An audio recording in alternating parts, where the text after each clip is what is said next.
Bonjour et bienvenue pour ce nouveau podcast Let's Go Digital, les podcasts MBA MCI, marketing digital et commerce sur Internet de l'Institut Léonard de Vinci.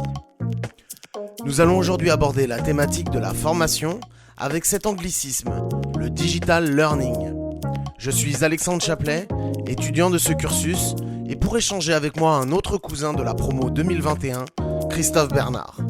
Tout d'abord, pourrais-tu te présenter et revenir sur les grandes étapes de ton parcours professionnel ? Alors, je suis directeur marketing et je suis passionné par le marketing content et la visibilité des contenus digitaux des entreprises. Je réalise ma thèse professionnelle sur ce sujet et plus particulièrement sur le potentiel marketing de l'interaction vocale. Je suis ce qu'on appelle une personne multipotentielle. J'ai réussi cependant à éviter durant ma carrière de m'éparpiller et c'est une chance. Il y a en fait 3 temps forts dans mon parcours professionnel. Tout d'abord, une formation universitaire d'économiste en macroéconomie et en économie de l'entreprise qui s'est achevée par un doctorat.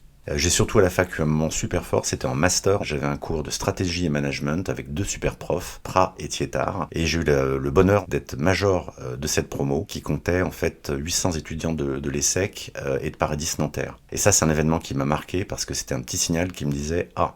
Le marketing, c'est sans doute ton truc. L'autre temps fort, c'est ma passion en fait pour la photo et le cinéma et la vidéo. Et cette passion en fait, elle m'a conduit à être assistant réalisateur en fiction et en pub, puis réalisateur et photographe professionnel. Il y a eu plusieurs temps forts pour moi dans cette partie de ma carrière. Le temps le plus important, c'est l'émission Du côté de chez vous. C'est une émission donc qui a révolutionné le sponsoring en France et dans laquelle j'ai joué 2 rôles principaux, celui de rédacteur en chef et de réalisateur. Cette émission a captivé les Français pendant plus de 15 ans avec entre 9 et 11 millions de spectateurs tous les jours. Cette émission en fait incarne l'inbound marketing sur un média mainstream. Elle a en fait marqué l'histoire du marketing de contenu en France. Elle a aussi modifié, et ça c'est incroyable, la stratégie de développement de Leroy Merlin qui était le sponsor de l'émission. Et elle a modifié cette stratégie de façon durable pendant plus d'une décennie en fait. Et puis accessoirement, c'est quand même une émission qui a initié la mode des émissions de déco en télévision. L'autre temps fort dans ma carrière pro, je vais essayer d'être rapide, c'est ma prise de fonction en fait comme directeur marketing en 2015 dans une entreprise de rénovation énergétique. Ça a été une incroyable plongée dans le marketing content et dans le SEO, avec une super satisfaction, celle de réussir dans ma mission, donc d'augmenter entre autres le trafic naturel de 400% en quelques années, et puis aussi le plaisir de voir de façon concrète les résultats de mon engagement professionnel sur les résultats financiers de l'entreprise. Et puis aussi le plaisir de mettre en place un management participatif qui a permis à des collaborateurs en fait de grandir en compétences et en maturité professionnelle. Dans la même idée, j'ai été vice-président de la FAR, une association basée sur ce type de valeurs qui avait pour but de faciliter l'arrivée des primo-entrants sur le marché de l'emploi, du cinéma et de la télévision. Qu'est-ce qui t'a poussé à rejoindre cette formation ? Alors, qu'est-ce qui m'a poussé à rejoindre le MBA MCI ? C'est le besoin de parfaire mes connaissances en digital. Lors de mon dernier poste en entreprise, j'étais focalisé marketing content, SEO, SEA, SMO. Je voulais élargir mes compétences. Il y avait en plus le contexte du Covid qui me semblait propice à cela. Le moment idéal en fait pour s'engager dans une formation de longue durée. Selon toi, le format en distanciel de cette formation a-t-il été un frein ou un accélérateur à l'apprentissage ? La formation à distance, ça n'a pas été un frein ni un accélérateur pour moi. J'avais vraiment la volonté de suivre un MBA en marketing digital, que ce soit à distance ou en physique. J'avais même une petite préférence pour la formation à distance, du fait tout bêtement du contexte sanitaire. Comment as-tu vécu une formation 100% digitalisée ? Comment j'ai vécu ça ? J'étais pas du tout un adepte de la visio.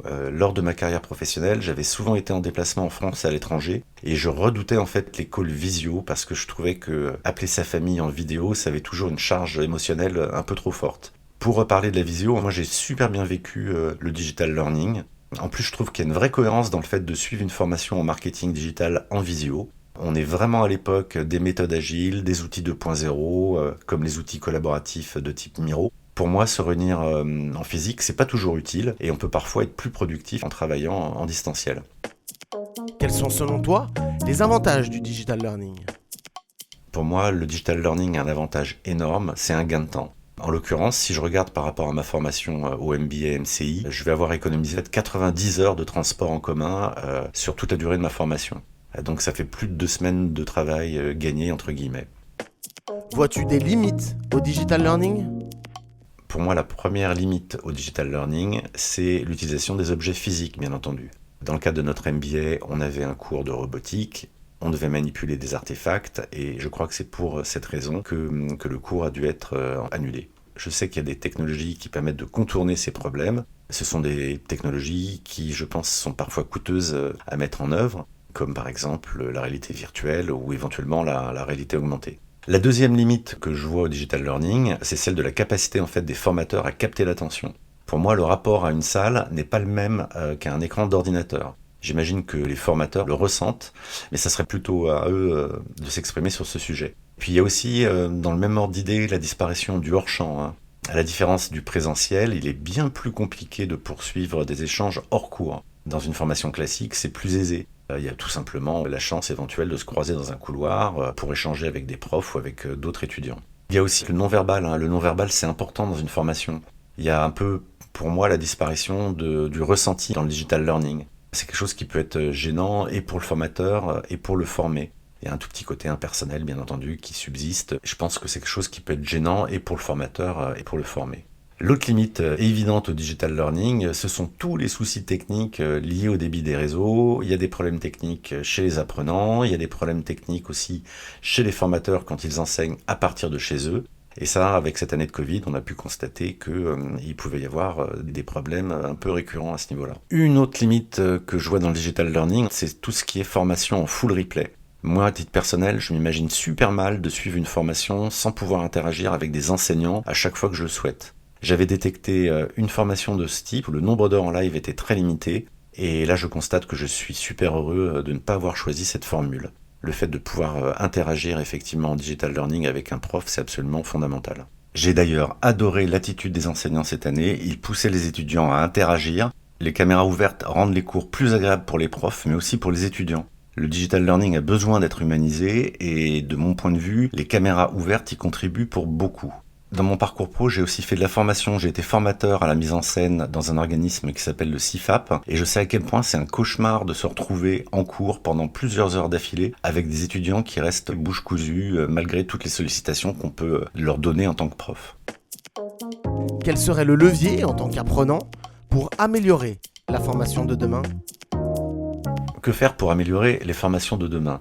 Moi, je pense que vu l'évolution fulgurante du digital, il serait opportun, au moins sur les années N+1 et N+2, d'avoir un accompagnement du type mise à jour. Nous avons eu cette année, par exemple, le cas pour Google Analytics. On est formé à une version de Google Analytics qui va encore perdurer que quelques années. Il y a déjà une autre version nouvelle qui existe, mais on ne sera pas formé à cette nouvelle version. Une autre idée pour améliorer les formations de demain, ça serait d'avoir des modules personnalisés, d'avoir un nombre d'heures minimal à disposition en tête-à-tête avec les formateurs. J'ai peur qu'une standardisation du digital learning nous fasse perdre en fait l'essentiel de ce que doit apporter une formation, c'est-à-dire des réponses à des problématiques particulières. La formation académique, c'est indispensable, au même titre que les réponses personnalisées et la réponse donc à des problématiques individuelles.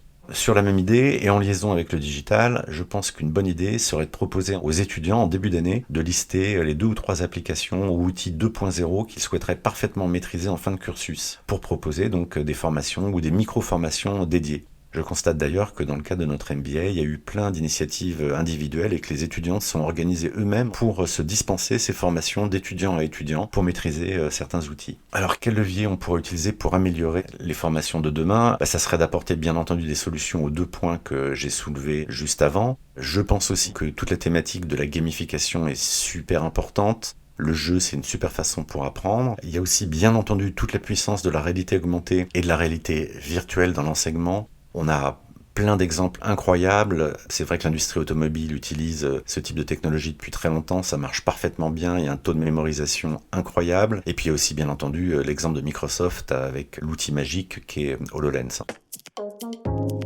Tu t'intéresses au vocal et tu prépares une thèse sur ce sujet. Comment celui-ci pourrait-il concourir à l'amélioration de l'apprentissage ? Alors pour le vocal, définitivement, pour moi, un des leviers magiques, ça serait le levier des podcasts. Ça peut être par exemple dans une formation des modules optionnels. Pour aller plus loin sur telle ou telle matière, ça serait vraiment idéal, je pense. Sur le sujet du vocal, je suis aussi convaincu du rôle majeur que peuvent tenir les assistants vocaux couplés à l'intelligence artificielle. Dans l'apprentissage des langues, il existe déjà des super outils. Il y a par exemple Soapbox qui permet aux apprenants d'avoir un feedback immédiat et de s'auto-corriger grâce à l'IA. Il y a aussi des assistants vocaux comme Capitaine Kelly qui permet l'amélioration de la prononciation et de l'apprentissage des règles de grammaire. L'IA vocale permet aussi d'acquérir des réflexes conversationnels de base. Tout cela peut passer par la gamification et par l'humour pour humaniser davantage l'enseignement. Les assistants vocaux couplés à l'intelligence artificielle ont aussi l'avantage de permettre aux enseignants de savoir comment personnaliser l'apprentissage en identifiant précisément la nature des faiblesses de tel ou tel apprenant. Cela nous amène aussi, Alexandre, au sujet de l'adaptative learning, que tu connais d'ailleurs bien, je crois, qui est aussi un des grands enjeux de l'apport de l'IA pour les apprenants et pour les enseignants. Les enseignants peuvent mieux personnaliser leurs cours, et ce qui se dessine, c'est que l'IA apportera des outils aux formateurs qui leur permettront d'être plus pertinents dans la mise en œuvre concrète de leur formation. C'est un peu, selon moi, le futur du digital learning, mais cela nécessitera que les formateurs soient aussi à l'aise avec ces nouveaux outils. La formation des formateurs est, selon moi, un des enjeux futurs du digital learning. Certains outils digitaux, même basiques, peuvent poser des problèmes en fait aux enseignants. Il n'y a qu'à regarder ce qui s'est passé dans l'éducation nationale avec l'installation des tableaux numériques interactifs dans les salles de classe. Il reste toujours maintenant un pourcentage significatif d'enseignants n'utilisant pas cet outil par principe ou par manque de formation. Pour finir, dans le cadre de ma thèse sur le vocal, je me suis beaucoup intéressé à la capacité, entre guillemets, de l'intelligence artificielle sur le terrain de l'intelligence. Et moi, je ne crois pas du tout à la possibilité de la création d'une intelligence artificielle qui permettrait d'avoir une interaction conversationnelle, je dirais, profonde, comme celle que l'on peut avoir en fait avec un prof. Et ce type d'outil n'existera pas avant des décennies, voire n'existera sans doute jamais. Donc je pense que dans l'immédiat, les formateurs n'ont pas trop à craindre d'être remplacés par des robots. Étant dans une formation axée digital dans le fond et dans la forme, y a-t-il eu assez de digital dans cette formation ? Est-ce qu'il y a eu assez de digital dans notre formation ? C'est difficile de répondre. Notre cursus d'abord n'est pas fini. Pour moi, c'est un peu oui et non. C'est un peu spécifique à ma personnalité. Moi, je suis assez gourmand en matière de formation. Pour moi, c'est vraiment mon point de vue. Il y a plusieurs matières qui nécessiteraient le double d'heures, comme le marketing audio, le marketing vidéo, peut-être même WordPress, ou avoir des cours de personal branding dédiés. Peut-être aussi d'autres matières manquantes, comme la conduite de projet, peut-être le management, ou les méthodologies agiles. Mais bon, c'est vraiment un point de vue personnel. Encore une fois, moi, je suis assez gourmand. Puis, de toute façon, en fait, une formation ne peut pas être parfaite pour tous. En tout cas, si on me demandait d'évaluer la formation que je suis, je répondrais volontiers un généreux 4,5 sur 5 ou un 4,8 sur 5. De mon point de vue, on n'a eu que très peu d'enseignants peu inspirants dans notre formation, et la formation elle-même est super bien pensée dans sa globalité. Je profite d'ailleurs de cet éloge pour dire que cette appréciation n'est pas du e-faillotage. Au passage d'ailleurs, c'est vraiment amusant de voir que des nouveaux mots apparaissent dans le champ sémantique du digital learning lié au marketing. J'adore le mot e-faillot et je suis assez fan de l'expression putaclic. J'invite d'ailleurs tous nos auditeurs, s'ils en connaissent d'autres, à nous les indiquer dans leurs commentaires. Pour répondre à la question assez de digital ou pas, la question importante est surtout la question de la portée de ce que nous faisons, c'est-à-dire de l'opérationnalité. Et de mon point de vue, la formation qu'on a au MBA MCI est super pertinente. Mais encore une fois, je suis gourmand et j'aurais aimé avoir, par exemple, plus de missions de conseil opérationnelles. On finit par une petite conclusion ou un sujet sur lequel tu aimerais revenir ?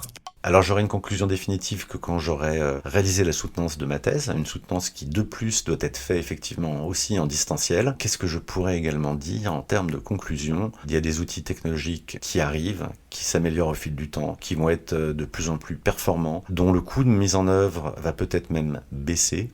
Et donc on peut imaginer des mutations profondes de mon point de vue, entre autres par l'utilisation de la réalité virtuelle, par l'utilisation de la réalité augmentée et par les progrès de l'intelligence artificielle. Mais la conclusion de la conclusion, je pense, c'est qu'il ne faudra jamais oublier l'interaction entre l'enseignant et l'enseigné. C'est cela qui donne toute la qualité de la transmission du savoir, et de ce point de vue, c'est la technologie qui doit être adaptée aux apprenants et pas l'inverse. Chacun doit pouvoir recevoir un enseignement compatible avec son niveau socio-culturel et avec son rythme d'apprentissage. Chères auditrices et auditeurs, nous voilà déjà arrivés à la fin de cet épisode Let's Go Digital. Si les thématiques du vocal et du learning vous intéressent, n'hésitez pas à nous lire sur le blog mbamci.com et nous suivre sur nos réseaux sociaux respectifs. Je remercie chaleureusement Christophe Bernard pour son temps et la qualité de ses réponses. C'était Alexandre Chaplet aux manettes. Retrouvez l'ensemble des podcasts Let's Go Digital sur le site mbamci.lepodcast.fr et sur les principales plateformes de podcast.